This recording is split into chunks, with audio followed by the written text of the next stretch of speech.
ખેડામાં ફાગણી પૂનમના ઉત્સવમાં લાખો ભક્તો જોડાયા છે। લાખો ભક્તો પદયાત્રાથી ડાકોર નીકળ્યા।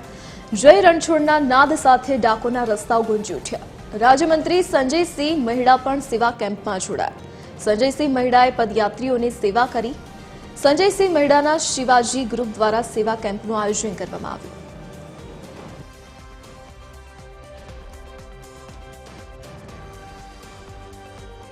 મારા મૌધા વિધાનસભાના વિસ્તારમાંથી રાજાધિરાજ રાજા રણછોડજીના ફાગણી પૂનમના નિમિત્તે સૌ પગપાળા જનારા ભક્તોને હું હાર્દિક શુભકામનાઓ પાઠવું છું અને આજે જે પદયાત્રીઓ જાય છે એમાં મારા શિવાજી ફાઉન્ડેશન મારી શિવાજી ટીમ જે 3 દિવસથી રાત દિવસ મહેનત કરી અને જે પદયાત્રીઓ જાય છે એમની સેવા માટે તત્પર રહી છે।